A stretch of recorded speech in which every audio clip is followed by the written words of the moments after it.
So a lot of people have been asking me how the sun moves on a flat earth and how we get our days and nights. In this part, I'll explain this phenomenon in detail. So here we go.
The Earth.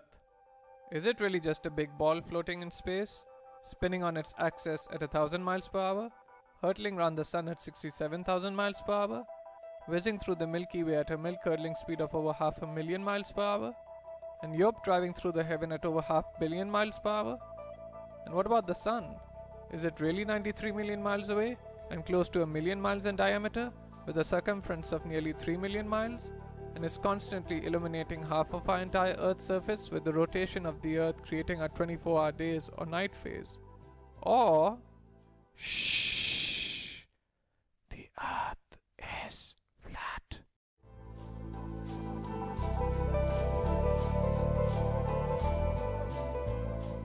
And maybe it's completely still, just like we experience. And maybe the sun isn't big, but is very small and very close, and not illuminating the Earth from 93 million miles, but is illuminating locally. And maybe everything, the sun, moon and stars, are not far away, but are circling overhead relatively close. In this part, we are going to explore the latter option, and at the end we are going to reveal startling evidence through the use of time-lapse photography that the sun cannot possibly be 93 million miles away, but is in fact very close and is illuminating locally as it traverses our flat Earth. And now watch how the sun comes at you. Boom! I mean, come on. And that's all perspective. If you look at contrails and chemtrails, Google images, you'll see them. They start out low at the horizon, they come up overhead. Look at that thing. They come up overhead and then they go down at the horizon. Perfectly explains what the sun would do. Here it is going overhead. I love time lapse. Look at this, you can't go out. Look at the sun, you can't see this stuff except that it's on, time lapse like this. It's incredible. Now watch this thing. It's sweeping. The sun over flat Earth is doing a big circle, alright? Look at this thing. See, it's sweeping to the right?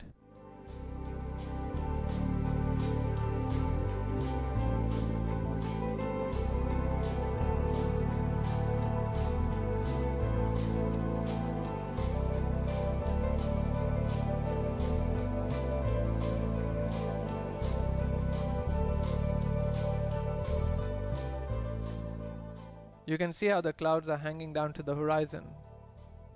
One shot up there. That's exactly how the sun would do on flat Earth.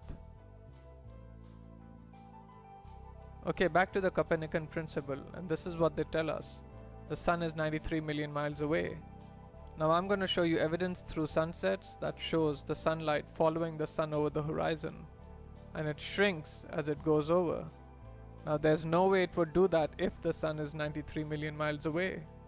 Okay, first I'm going to show you some footage from the International Space Station, which I call the International Fake Station.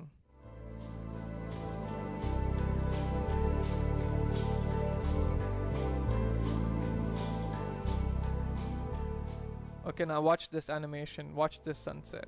Now this is exactly, if they came to me and said do an animation, this is how I would do it. If the sun were 93 million miles away. Just like that, have the whole horizon fade evenly. And that's not what we see.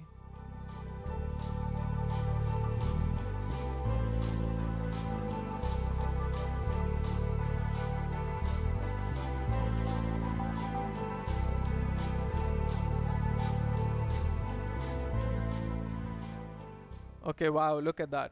Look how the light lifts off the ground like a big wedge, or like lifting up a sheet of paper. That's incredible footage. Definitely the light's following the sun, right? Okay, next I'm going to show you how a sun that is circling over the Earth, that creates the horizontal aspect of the sun. If you combine that with perspective, which creates the up and down of the sun, the rising and the setting, you get the 23.5 degree tilt that they talk about. It's nothing but perspective and a circling sun.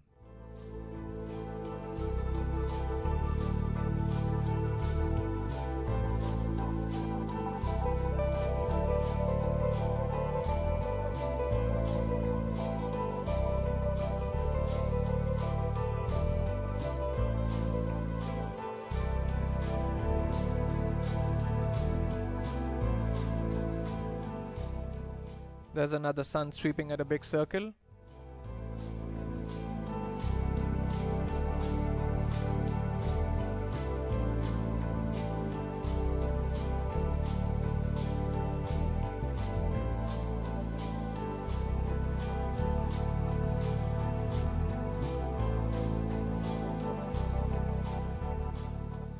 Okay, here's a phenomenon that you might be wondering. How the heck do you explain this on a flat Earth? Well, this is footage taken from Alaska during the summer, and the sun does look like it's going up and down. The reason it's doing that is that this town in Alaska is not in the center of the sun's circular circuit. In other words, the sun is making a big circle and the town is not in the center of that circle. So the sun will be closer and further from the view of the camera. That will cause it to go higher and lower, and also maybe even bigger and smaller.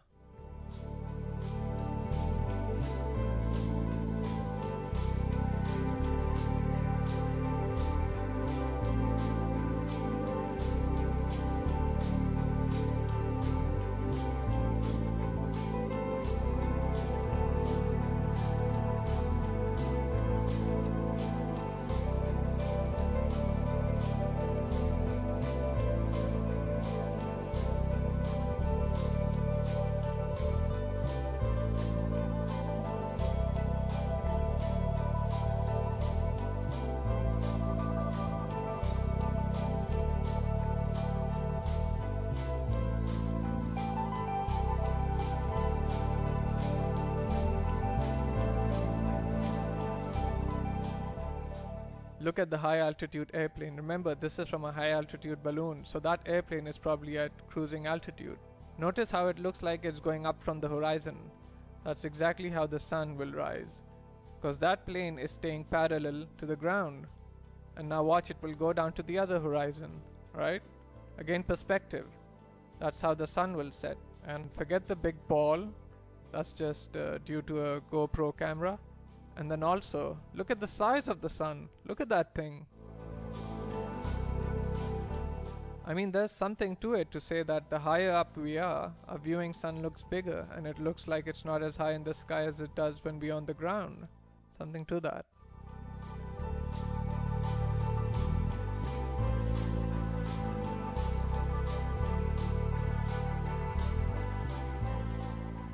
Let's explore this notion a bit further, that the sun looks bigger when filmed from higher up. The next 3 slides I'm going to do a comparison of side by side. The one on the left, the camera is above the clouds. The camera on the right is ground level.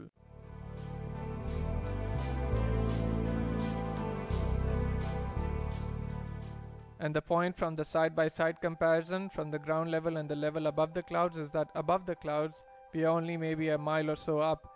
And if the sun appears to be closer to the camera, well, that means it's probably much closer, because if the sun were 93 million miles away, a mile closer wouldn't make any difference at all to its visual appearance.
Okay, here's a little illustrator or a little cartoon from a website called timeanddate.com. It's really funny that they would have a perfect illustration of a sun rising and setting on a flat earth due to perspective. You'll notice that it rises from below the horizon and sets below the horizon. Now you might be saying, well, how's that possible?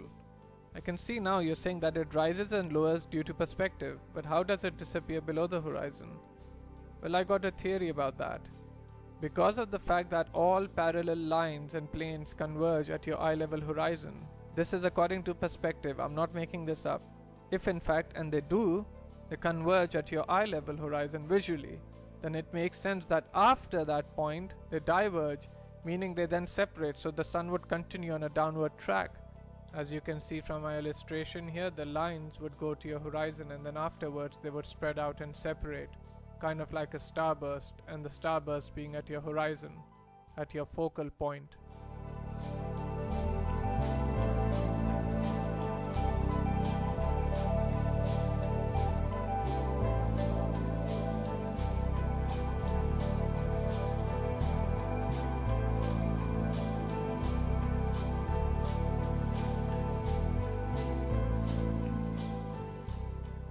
Anyway, without further ado, we're going to start talking about, now I'm going to start showing you the time lapse of the sunsets that I'm talking about, that clearly show the sun is close and illuminating locally. Here we go. Alright, here are a couple of time lapse sunsets. And just like the sun rises at the beginning of this video where you could see the sun coming at you, not maintaining any 93 million mile distance, here you can also see the sun moving away, and it's clearly not due to the rotation of the earth and a sun that's maintaining a distance of 93 million miles, but the sun is moving over the earth and moving away from you.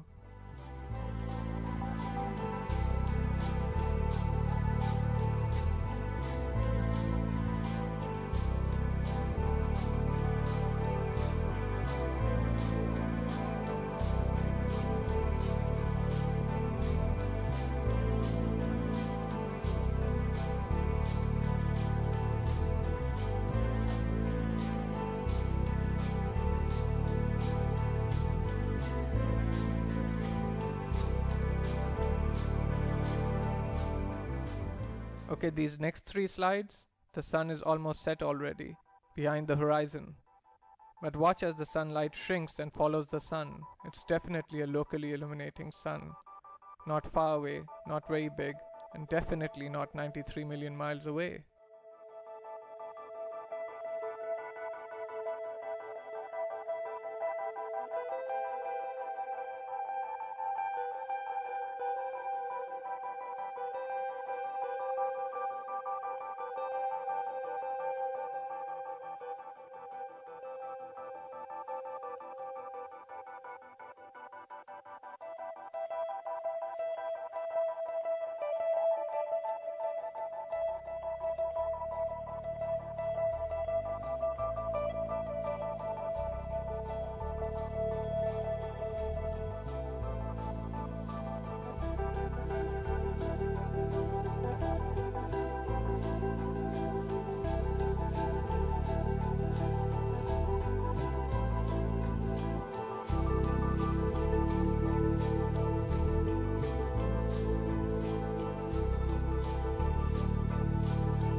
Okay, remember this video from the beginning? In the video I showed you how the sun is circling over the earth, and now watch it sweep to the right. Okay, now I want you to pay attention to the way the light follows the sun. The sunlight is going to shrink, right? As it follows the locally illuminating sun. Now watch this.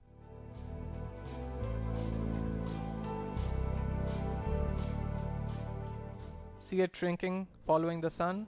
You do not get that if the sun is 93 million miles away. The entire horizon should fade evenly. Just like this supposed shot taken from space of the earth, you can clearly see the way they depict it.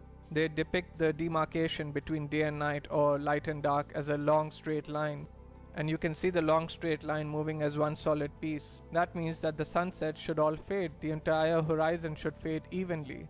But that's not what we observe, as we will see and as we've seen in the footages so far. The sunlight shrinks and follows the sun over the horizon. So these time-lapse sunsets are definitely the nail in the coffin for heliocentrism. But this particular one here, shot from above the clouds from this observatory, is the final nail in the coffin.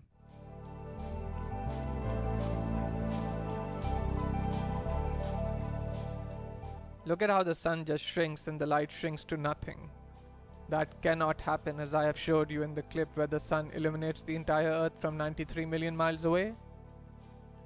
You don't get this isolated look at the sunlight trailing the sun. That's only possible with a small sun, close, not very high, illuminating locally. I mean, if this isn't proof to you, then you gotta take the blinders off.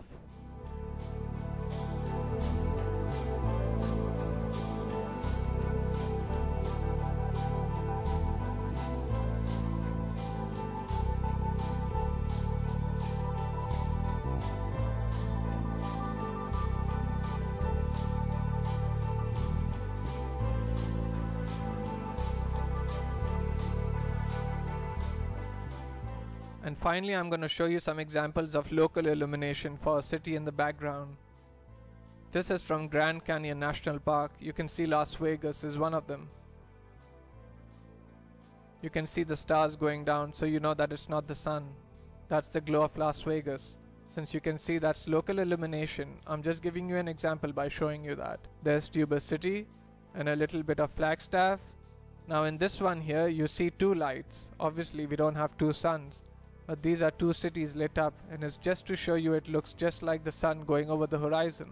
That's the point of me showing that. That's local illumination at work. The sun is not 93 million miles away, because if it was, the entire horizon would fade evenly, and the entire horizon would fade at the same time. Not what we see here, which is a small sun cruising over the earth, and the light is following it. Case closed.